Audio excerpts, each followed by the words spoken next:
Merci de votre fidélité au journal de l'économie et bienvenue dans ce nouveau numéro. Tout de suite, le sommaire. Lancement d'un fonds franco-chinois d'investissement destiné au continent africain. Il est doté d'un capital de 300 millions d'euros. La Banque mondiale présente au Bénin ses notes de politique économique. C'est à travers un atelier de dissémination organisé mardi à Cotonou. Enfin, un spécialiste des établissements financiers nous expliquera pourquoi les entreprises de microfinance font faillite au Cameroun. Voilà pour le sommaire de ce nouveau journal de l'économie. Bienvenue à toutes et à tous. La Chine et la France ont décidé d'investir désormais ensemble en Afrique et de ne plus être en concurrence frontale sur le continent noir. À cet effet, les deux pays ont lancé un fonds d'investissement en vue de financer des projets communs en Afrique et en Asie. Ce fonds, doté d'un capital initial de 300 millions d'euros, a été lancé en marge de la visite du vice-premier ministre de la République populaire de Chine à Paris. Il vise principalement les secteurs de l'énergie renouvelable et de la santé, sans oublier les infrastructures. Le nouveau fonds pourra même atteindre une capacité de 2 milliards d'euros en s'ouvrant à d'autres investisseurs institutionnels français et chinois. Le Bénin a abrité mardi un atelier de dissémination d'une série de notes de politique économique de la Banque mondiale. La finalité de l'initiative est d'accompagner le gouvernement béninois dans la mise en œuvre de ses stratégies de développement. Plus de précisions ici avec la représentante résidente de la Banque mondiale au Bénin et le ministre béninois chargé du plan et du développement. L'idée était de stimuler le débat et la prise de décision par le truchement de la publication de 16 notes de politique économique. Cette démarche avait déjà été adoptée dans d'autres pays en développement et appliquée avec succès.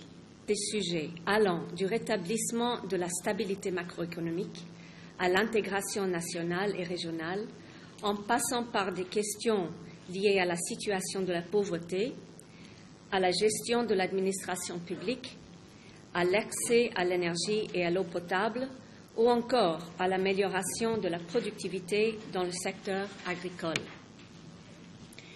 Ces notes de politique ne proposent pas un diagnostic global ou détaillé de tous les problèmes du pays et n'indiquent pas une priorisation dans les recommandations formulées.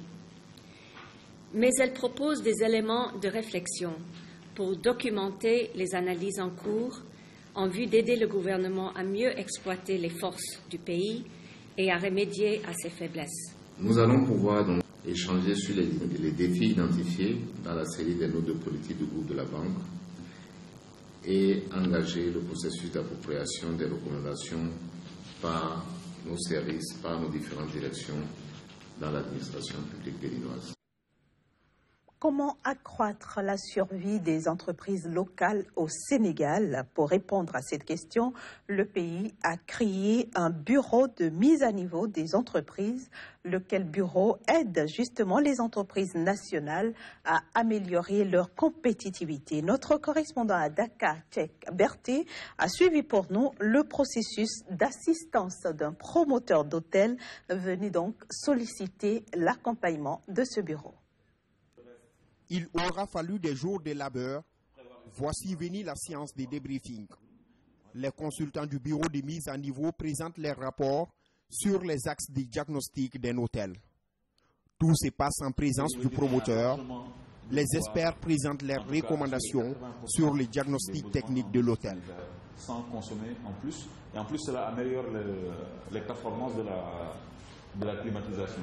De son positionnement stratégique à ses finances, en passant par ses ressources humaines, son système d'information, son efficacité énergétique, tout est passé au pain fin.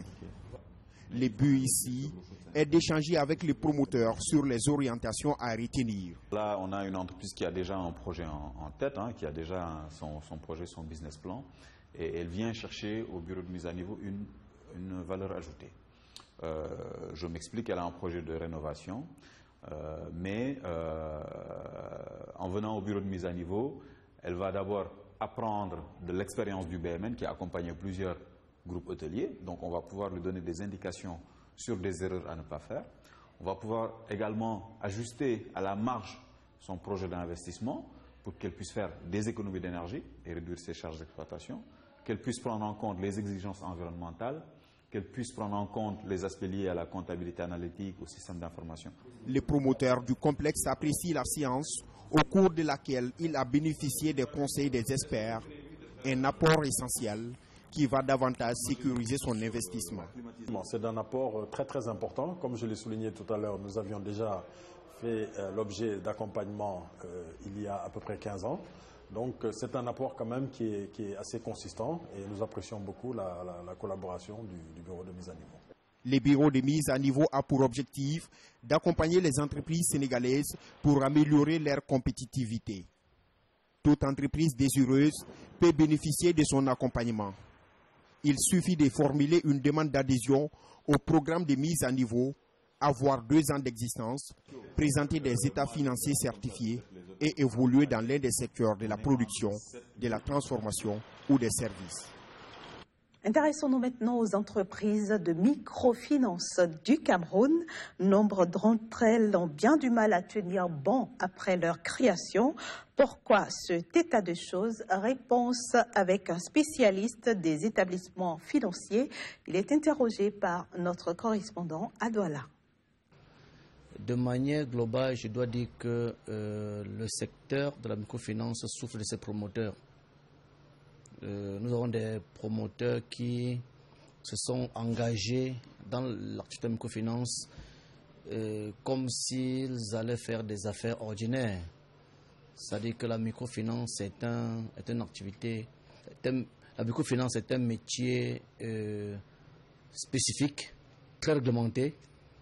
Et beaucoup sont lancés pensant que c'était la quincaillerie, pensant que c'était la culture, pensant que c'était l'import-export. Et du coup, ils sont cassés le nez.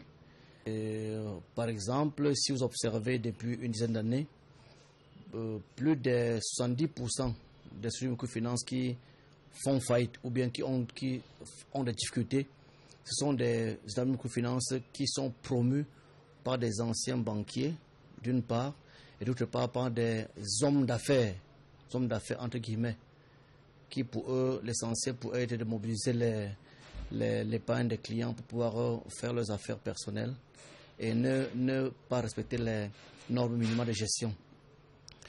Ça, c'est d'un. Et de deux, le deuxième, à mon avis, la deuxième raison pour laquelle, la deuxième cause de faillite des EMF au Cameroun, c'est essentiellement lié à la propension des dirigeants à ne pas respecter le cadre réglementaire.